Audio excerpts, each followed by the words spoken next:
What's up everybody, welcome back to this channel. My name is Mike Versborough, and today I'm going to edit this photo to show you guys how to make it pop a little bit more. And I was actually in Maine at Acadia National Park photographing the Milky Way, and then when I started setting up my star tracker, I noticed that the comet was still visible between these trees right here. And I started shooting this in landscape orientation, and I didn't like the composition at all. It wasn't too interesting. All I have are these rocks down here and nothing really in this area that worked well for a foreground. So I decided to switch to portrait orientation so I could capture the Big Dipper, which we have right here. See these brighter stars, and this just made the picture a lot more interesting, and I'm going to show you guys how to make this Big Dipper stand out a little bit more, as well as how I'm going to make this foreground also a little bit brighter and better. So let's jump to Lightroom, and as we see here, I shot this with a Nikon Z6 at 20mm f2.5 with the ISO of 6400 and a shutter speed of 5 seconds. Now this is 9 photos stacked to clean up the image, and it did a really good job tracking the comet and the stars. I'll just go to 2:1 here. You can see how nice and sharp they are.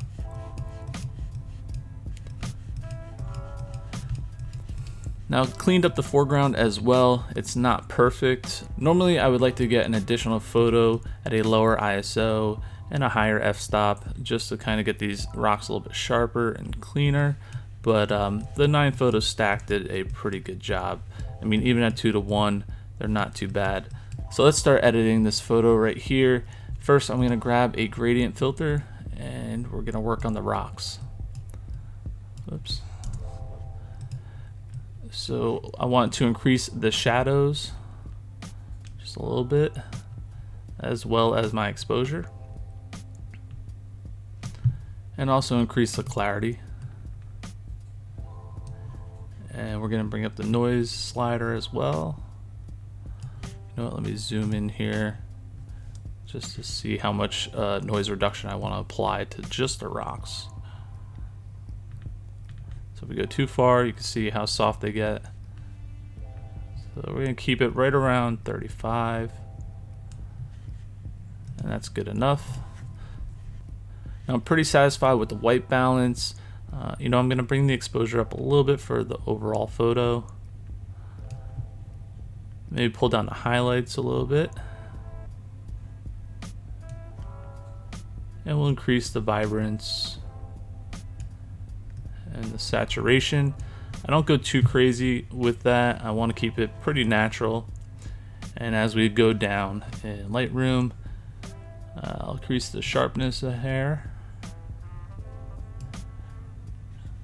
Noise reduction, I don't really need it too much in the sky.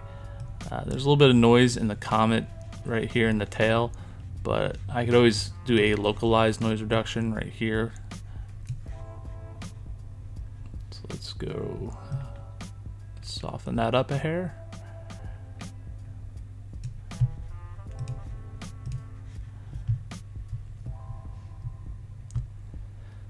Now if your lens has a profile, you're going to want to remove the chromatic aberrations and also enable the profile correction. I already did this when I did the stack, and you can see I really don't have any issues with chromatic aberrations or anything like that, so I'm going to leave that unchecked. And I'm okay with the amount of vignette and everything like that, so we're going to take this a step further and bring it to Photoshop next. So go to Photo, edit in Adobe Photoshop, and we'll do a copy with the Lightroom Adjustments. Okay, so here in Lightroom, what I want to do is just get rid of any hot pixels first. So I got a couple down here in this dark area. And I don't have too many. Just give this a quick overview. Alright, so that looks pretty good. Now what we want to do is make this Big Dipper stand out a lot more. So I'm going to make 2 copies. So we're going to go to Filter, Noise, Dust and Scratches. Now it's already set to a radius of 1 and a threshold of 5 because that's what I used last time when I was using dust and scratches.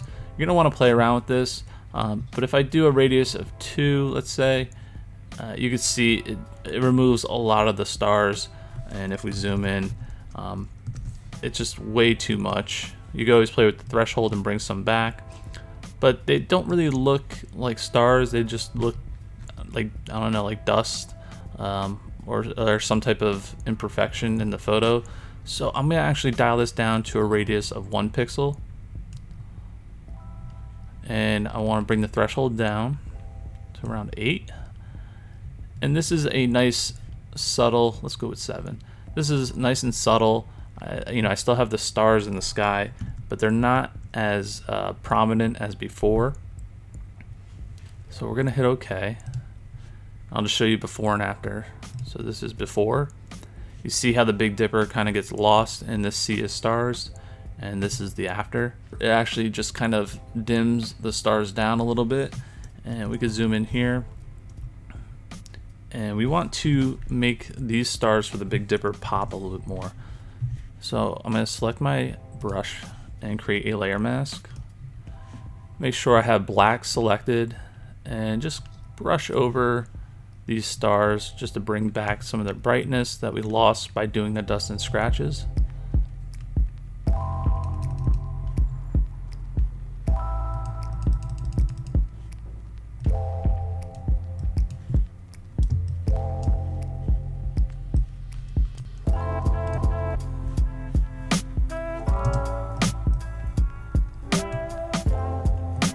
Now after doing that to the stars, if there's anything you want to bring back in the sky that may be a loss by doing the dust and scratches, let's say it affected the comet a little bit, you want to also take your brush, I'm going to lower the opacity to around 15% and kind of brush around the comet area and bring back the brightness of that a little bit. You can see that the dust and scratches also made that a little dim and also affected it. So I'm going to increase the opacity a little bit more just for the main part of this comet.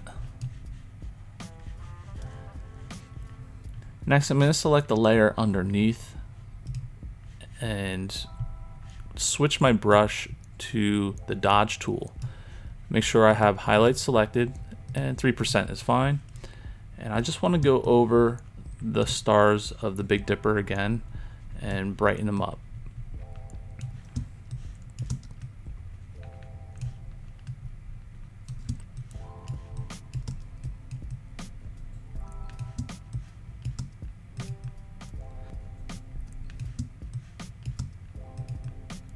It doesn't look like I'm doing much. It's actually very subtle, but it is in fact making them a little bit brighter so they stand out a little bit more.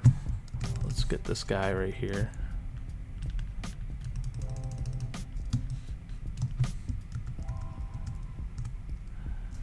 That's starting to look better. You can see how noticeable the Big Dipper is starting to become. Let's just zoom in a little bit more.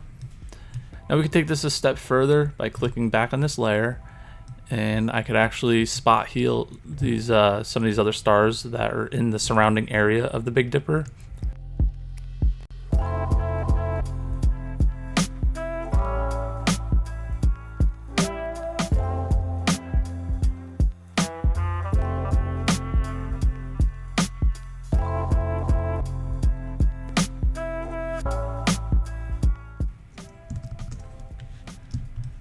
Alright, it's starting to look really good. I'm getting rid of any stars that are a distraction to the Big Dipper. That looks good right there. Awesome. Now it stands out much better. And next I just want to grab the burn tool. Make sure I have shadows selected at 1% is fine.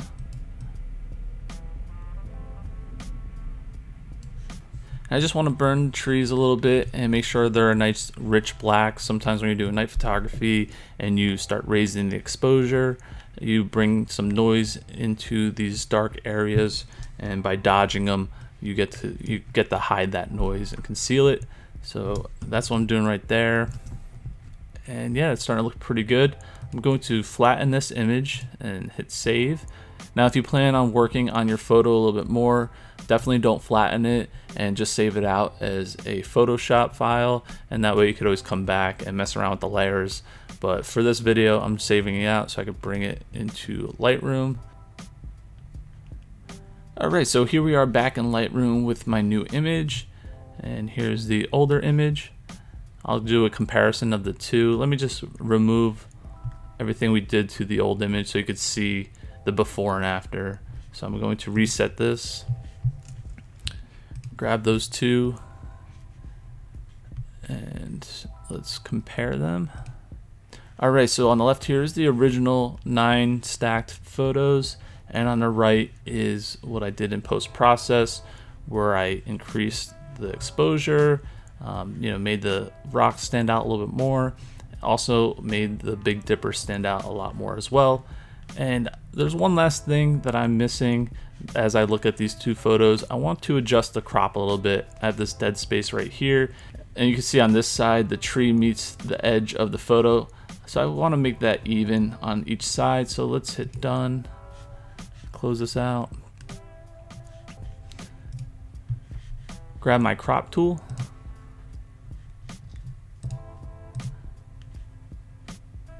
go to 4:6, and I'm going to bring this side in, and we're also going to go up a little bit.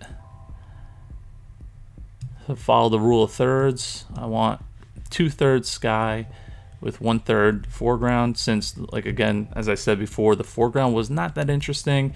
I kept a lot of the interest in the sky. So we'll hit enter, and there is our final shot. I'll go to full screen for you guys to check it out, and I'm very happy with this shot, considering I wasn't going there to photograph Comet Neowise. I was there to photograph the Milky Way. So I only had the one lens with me, and using a wide angle lens for this particular comet was a little bit challenging, especially since I didn't have a foreground planned out or anything like that. But I'm very happy with the way this turned out, and I'm just glad I was able to see and witness this comet. So hopefully you guys learned something from this tutorial, and you could definitely make your constellations in the sky stand out much more by just applying some of these tips and tricks. So take care, guys, go out and shoot, and I'll talk to you guys later. Bye.